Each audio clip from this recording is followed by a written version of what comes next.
आज हम आपकी मुलाकात करवा रहे हैं पाकिस्तान के मारूफ आलिम मुफ्ती तारिक मसूद साहब से। एक से ज्यादा शादियों की क्यों सप्लाई और डिमांड का उसूल है ना। आपका इंजीनियर साहब बड़ा इंतजार कर रहे हैं। हमारे हाथ में भी डंडा होगा। आप भी उन चैलेंजेस को फेस करने के लिए तैयार हो जाएं जो आप अब तक करते रहे हैं। मीम्स आप पर बहुत बनती हैं। हमें जहां मौका मिलता है वो चैनल हम फिर उड़ा देते हैं। उर्दू पॉइंट की वीडियोस देखने के लिए हमारा चैनल सब्सक्राइब कीजिए और बेल के आइकन पर क्लिक कीजिए ताकि आप हमारी तमाम आने वाली वीडियो से बाखबर रह सकें। अस्सलाम वालेकुम नादरीन, उर्दू पॉइंट में खुशामदीद। मैं हूं आपका मेज़बान ज़ुहैब मंशा।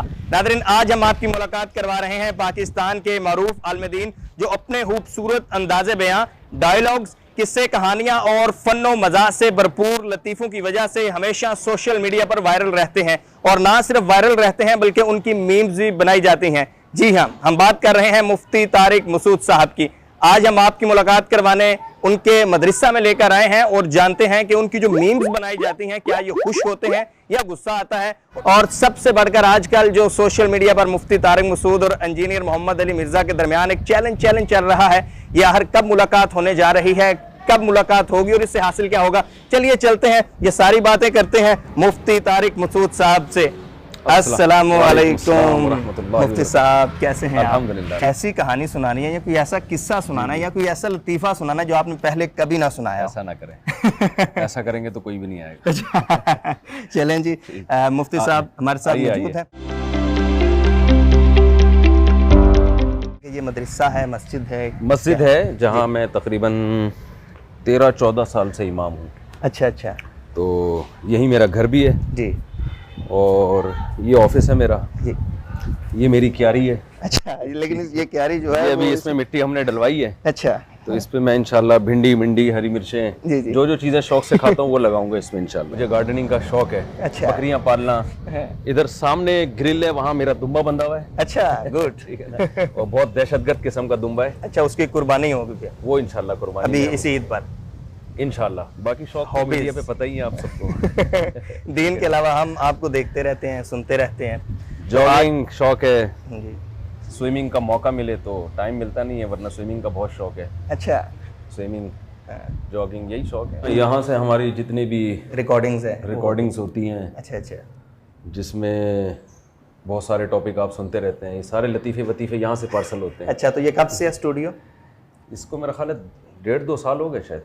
1.5-2 साल हो गए जी हाँ। ठीक है। तो एक्टिव आप सोशल मीडिया पर कितनी देर से हैं, कब से? एक्टिव तो मैं कई सालों से हूँ। सोशल मीडिया पे मैं तकरीबन 11 साल से एक्टिव हूँ। लेकिन पहले मेरे ऑडियो बयान होते थे। जी। वीडियो बयान मेरे 2015 के बाद शुरू हुए। अच्छा। और मैं एक चीज़ बयान में कहता हूँ, लोग जो है वो पहले ही घरों में बेचारे रो रहे हैं तो उलमा के बयान में भी रोने धोने की बातें हों, तो मैं कोशिश करता हूँ कि थोड़ी सी रिलैक्स हो जाए वो। ये मेरी वो किताब है, बड़ी ख़तरनाक किस्म की। ठीक है। ये मैंने लिखी थी 2006 में। अच्छा, 2005 में ये लिखी थी, एक से ज़ायद शादियों की ज़रूरत क्यों। ये किताब भी बहुत चली है जी। और जो मेरा जो एक नज़रिया है ना, जो मैं जो ये किताब जिन्होंने पढ़ी है वो समझते हैं कि ये मुफ्ती साहब जो कुछ कहते हैं ये ऐसा ही नहीं कि एक हवाई बात होती है ना, आप भी बस बैठ के कह देता है। तो इसमें असल पूरे वो नज़रिया और उसके दलाइल हैं कि मैं क्यों इस पे इतना सेंसिटिव हूँ, इतना हसास हूँ। वन थीम में आप बता दें कि अगर आप इसे जो है वो एक लाइन में बताएं कि एक से ज़ायद शादियों की क्यों ज़रूरत सप्लाई और डिमांड का उसूल है ना। जिस चीज़ की सप्लाई ज़्यादा और डिमांड कम हो उसकी वैल्यू गिर जाती है। औरत की सप्लाई के मुकाबले में उसकी जो डिमांड है ना, ये मर्द एक ही रख रहा है, जबकि ख़वातीन की तादाद बढ़ रही है। क्या नताइज आपके सामने आए हैं? बहुत लोग अल्हम्दुलिल्लाह, मुझे तो रोड पे रोक के बहुत सी ख़वातीन ने कहा है कि आपकी वजह से, आपके बयानात की वजह से हमारा घर बस गया। बहुत सारी तलाक याफ्ता ख़वातीन हैं जो मुझे रास्ते में रोक के उन्होंने कहा कि हम आपको कब से तलाश कर रहे थे, शुक्रिया अदा करने के लिए। मेरे हस्बैंड ने मुझसे दूसरी शादी की, मेरा एक बच्चा भी रखा उन्होंने, मैं डिवोर्सी हूँ और मैं तो शादी से नाउम्मीद हो गई थी, लेकिन आपके बयान मेरे शौहर सुनते थे, उन्होंने मुझसे दूसरी शादी की। ऐसे बहुत सारी ख़वातीन हैं। कॉल्स आई हैं बहुत सी ख़वातीन की। एक खातून ने कहा मैं अपने शौहर की तीसरी बीवी हूँ और मेरी 3 बच्चियों समेत उन्होंने मुझे रखा है, घर दिया है, तो फ़ायदा हो रहा है अल्हम्दुलिल्लाह। ये हमारी मस्जिद है जी, जहाँ मैं 13-14 साल से इमाम हूँ। मस्जिद की एक बाकायदा प्रॉपर महल यानी इंतज़ामिया है जी। तो यही मेरे घर भी हैं। तो 13-14 साल से मैं यहाँ पर हूँ। अच्छा, इंतजामिया और इमाम साहिबान के दरमियान नहीं, वो मेरा इंतजामी चीज़ों से कोई ताल्लुक नहीं है, चंदे से कोई ताल्लुक नहीं है जी। मेरा काम सिर्फ नमाज पढ़ाना है जी। और अक्सर सफ़रों की वजह से मैं नमाज में भी शॉर्ट होता हूँ। अच्छा। तो और सिर्फ जुम्मा ये यहाँ आप देख रहे हैं ये मेहराब, सही, यहाँ पर बयान होता है।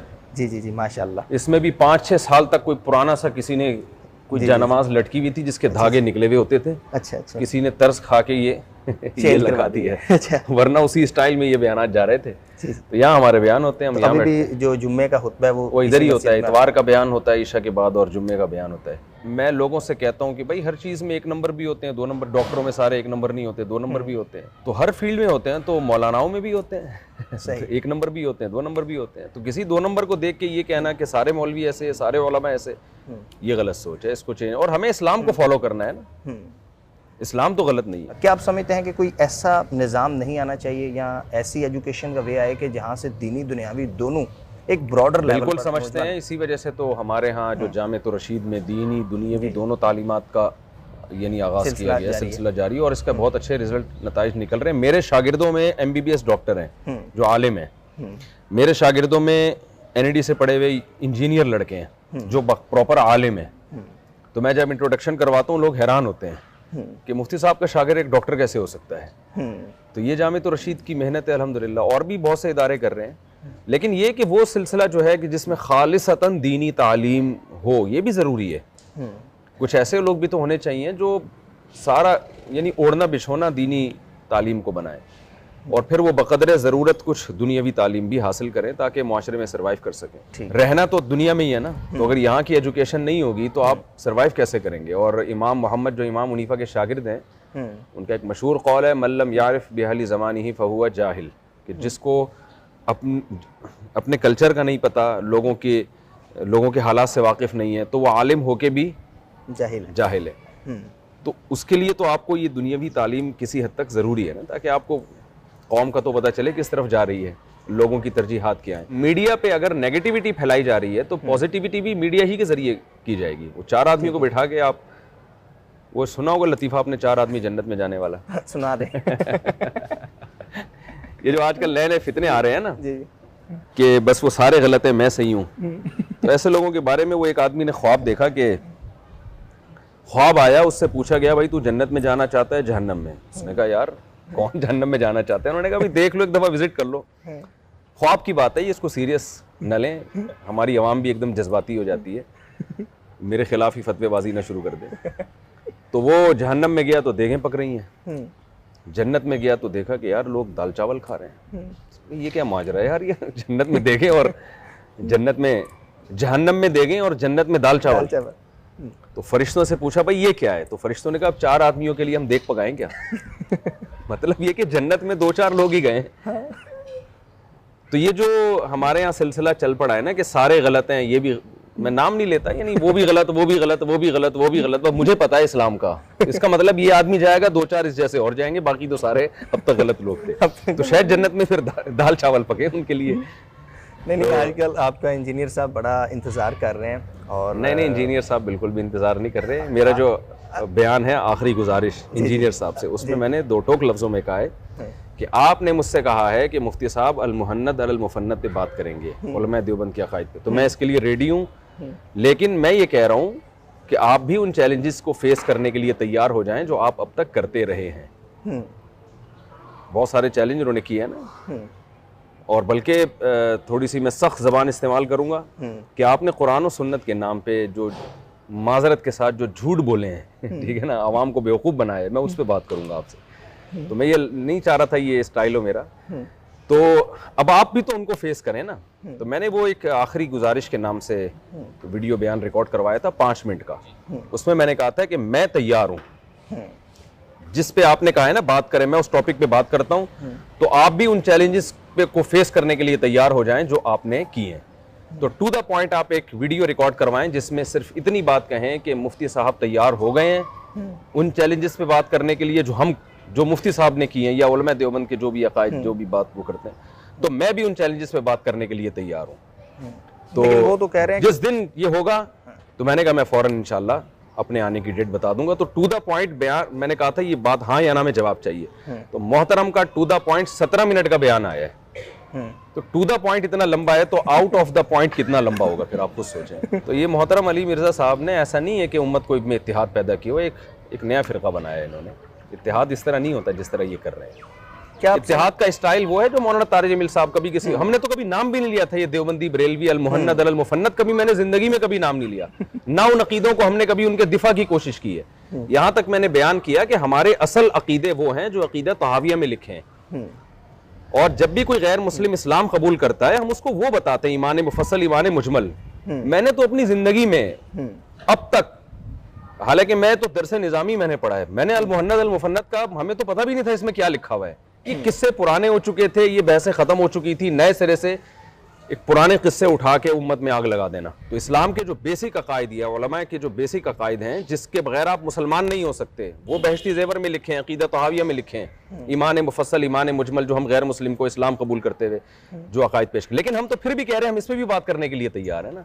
मसला मोहतरम की तरफ से, मोहतरम तैयार नहीं हो रहे, ठीक है ना। प्रोपेगेंडा ये हो रहा है कि मुफ्ती साहब आ नहीं रहे। तो मैं कहता हूँ 1.5 घंटा अल मुहन्नद पे बात होगी, 1.5 घंटा आपने जो कुरान और सुन्नत में तहरीफात की हैं उस पे बात होगी। तो मैं जब तैयार हूँ, आप क्यों तैयार नहीं हो रहे? तो फरार की निस्बत उसकी तरफ की जाएगी जो अपने आप को फेस करने के लिए तैयार नहीं है। पहले कभी मनाजरे होते थे, आज के दौर में या आज के वक्त में आप क्या समझते हैं, इन मनाजरों की जरूरत है या इनसे कुछ हासिल है? देखें, मुनाजरों में ये कहना कि हमेशा फसाद होता है, ये भी गलत है। मुनाजरों में फसाद भी बहुत होता है, लेकिन बाज़ मुनाजरे आप यूट्यूब पे पड़े हुए हैं, उनमें हार जीत के फैसले भी हुए हैं। मुनाजरे में फसाद उस वक्त होता है जब दोनों फरीकों में से एक भी हट धर्म और जिद्दी हो और वो लड़ाई के प्रोग्राम के लिए बैठा हो। जैसे बाज़ दफ़ा ऐसे होता है कि मुनाजरा हो रहा है और जब सामने वाली पार्टी हारने लगी, उसने कुछ ना कुछ उल्टा सीधा गालियां देना शुरू कर दी या कुछ और सामने वाले के जज्बात को मजरू करना शुरू कर दिया। लेकिन अगर दोनों तरफ लोग बैठे हुए हैं और मुनाजरा में जो तमाम शराइत का ख्याल किया जाए, जैसे एक सदर होता है जो दोनों को चेक कर रहा होता है कौन उसूल और ज़ाब्ते को तोड़ता है, तो फिर यूट्यूब पे ऐसे मुनाजरे पड़े हुए हैं जिनमें हार जीत का प्रॉपर फैसला हुआ है और लोगों ने खुद कहा कि भाई ये इसके दलाइल मजबूत हैं, ये इधर उधर की फेंक रहा है ये ठीक है ना। तो ये जो दावा किया जाता है ना मुनाजरों में हमेशा लड़ाई होती है, ये भी गलत है। ये मुशाहिदे से हटकर बात की है। मुनाजरों में ठीक है बहुत दफ़ा झगड़ा फसाद के अलावा कुछ भी हासिल नहीं होता, लेकिन बहुत दफ़ा मुनाजरे किसी नतीजे पर पहुंचते हैं, बशर्ते कि मुनाजरों के उसूल और शराइत बहुत मजबूत हो।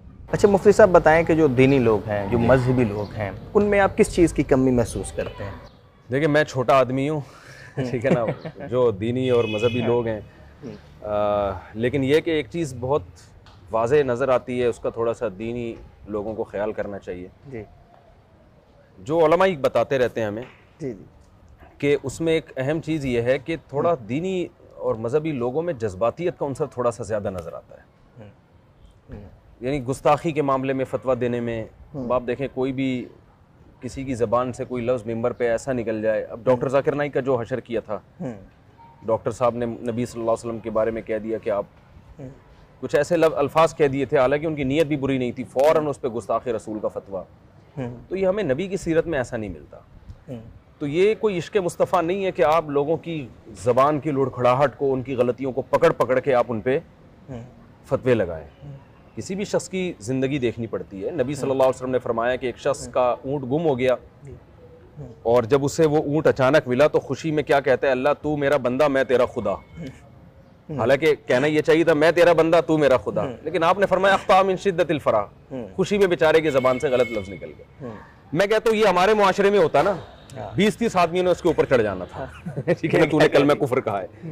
तो हमारे यहाँ ये जज्बातियत जो है, इसकी वजह से लोग दीन के करीब आने के बजाय दीन से दूर हो रहे हैं। जो मीम्स आप पर बहुत बनती हैं, तो आप क्या खुश होते हैं? नहीं, ये क्या लगे? नहीं, मैं गुस्सा इसलिए नहीं कर रहा कि वो जो थे ना, क्या नाम था उनका, जो नेपाल से जिंदा हो गए, वो अल्लामा ज़मीर नकवी, वो बेचारों ने गुस्सा किया उनके गुस्से पे बन के। गुस्सा तो मैं नहीं करता, लेकिन मैं इस पे खुश नहीं हूँ। तो हमें जहाँ मौका मिलता है वो चैनल हम फिर उड़ा देते हैं। तो कहीं भी कंप्लेन हो जाए ना कि फलां ने मीम्स बनाई है जिसमें तौहीन का अंसर हो, एक मीम्स हुआ है जिसमें तौहीन नहीं है, फन है तो ठीक है, लोगों को खुश होने पर गवर्नमेंट की तरफ से कोई पाबंदी नहीं है तो हम पहले तो अल्लामा ज़मीर नकवी साहब थे, तो उन पर बड़ी मीम्स बनती थी, लेकिन वो काफी गुस्सा करते थे। उनके बाद अब आप हैं जो कि मीम्स के सामने जो है वो उन्होंने टारगेट किया हुआ है। अच्छा, वो जो सबसे दिलचस्प मीम्स जिस पे मैं भी बहुत हंसा था वो जो इंजीनियर मुझे पहलवानी का लिबास पहना के ना वो किसने भी बनाई, बड़ा शरारती आदमी है, तो उसने सही नक्शा खींचने की कोशिश की थी। लेकिन बहरहाल जहां भी तौहीन का कोई अंसर हो तो हम उस चैनल को उड़ा देते हैं। नाज़रीन, हमारे साथ मौजूद थे मुफ्ती तारिक मसूद साहब और बड़ी खूबसूरत बातें इनके साथ की और आपको दिखाया कि मुफ्ती तारिक मसूद साहब का क्या लाइफस्टाइल है, किस तरह रह रहे हैं। सबसे बढ़कर आजकल जो मुफ्ती तारिक मसूद और इंजीनियर अली मिर्जा साहब के दरमियान एक फाइट चल रही है कि कब मुलाकात हो रही है, कब ये मिल रहे हैं, वो भी आपने सुना। और मुफ्ती तारिक मसूद साहब ने एक बड़ा जबरदस्त पैगाम दिया तमाम मुसलमानों के लिए कि हमारा जो मजहबी तबका है वो थोड़ा सा जज्बाती है, जज्बात में बड़ा जल्दी आ जाता है। जज्बात जरूर होने चाहिए, लेकिन अगर कोई गलती करता है अनजाने में तो इतनी जरूर स्पेस होनी चाहिए कि उसकी गलती मुआफ की जाए। हम सब लोग हैं, हम सब मुस्लिम हैं और हमें प्यार मोहब्बत के साथ ही रहना चाहिए। अपने मेजबान से मंशा को इजाजत दीजिए। अल्लाह हाफिज।